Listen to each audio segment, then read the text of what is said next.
کھانا خاکے بنانے والا کارٹونسٹ اپنی ہی گاڑی میں جل کر جہنم واصل۔ ان شانئک هو الابتر۔ اے نبی صلی اللہ علیہ وآلہ وسلم، کچھ شک نہیں کہ تمہارا دشمن ہی بے نام رہے گا۔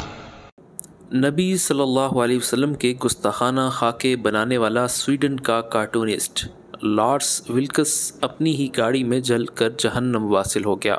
ولکس کو 2007 میں بنائے گئے خاکوں کے بعد سے حکومت نے سیکیورٹی فراہم کر رکھی تھی۔ امریکی نشریاتی ادارے کے مطابق سویڈن کی پولیس نے تصدیق کی ہے کہ 75 سالہ لارس کار اور ٹرک کے درمیان تصادم کے نتیجے میں ہلاک ہو گیا ہے۔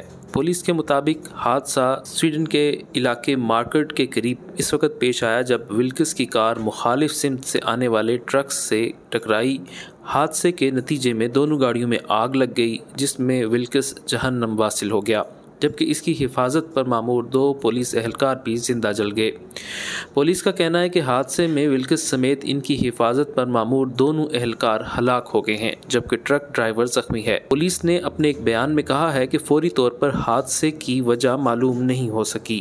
پولیس ترجمان نے حادثے میں کسی بھی تخریب کاری کے خدشے کے تاثر کی تردید کی ہے۔ پولیس ترجمان نے صحافیوں کو بتایا کہ حادثے کی وجوہات جاننے کے لیے تحقیقات کی جا رہی ہیں۔ واضح رہے کہ ولکس نے سال 2007 میں نبی صلی اللہ علیہ وسلم کے گستاخانہ خاکے بنائے تھے، جس پر مسلم دنیا کی جانب سے سخت رد عمل سامنے آیا تھا۔ سویڈن کے اس متعصب شہری کے خاکوں نے سفارتی تناؤ بھی پیدا کیا تھا اور اس وقت کے سویڈن کے وزیر اعظم نے سفارتی تناؤ میں کمی کے لیے کئی مسلم ممالک کے سفارتکاروں سے ملاقات بھی کی تھی۔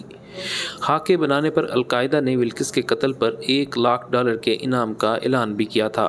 سویڈش ذرائع ابلاغ کا کہنا ہے کہ 2 افراد نے سال 2010 میں سویڈن کے جنوب میں واقع ولکس کے گھر کو نذر آتش کرنے کی بھی کوشش کی۔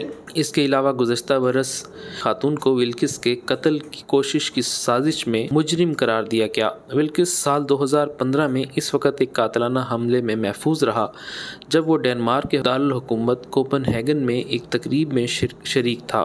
البتہ گولیاں لگنے سے ڈنمارک کا ایک فلم ساز موقع پر ہلاک ہو گیا۔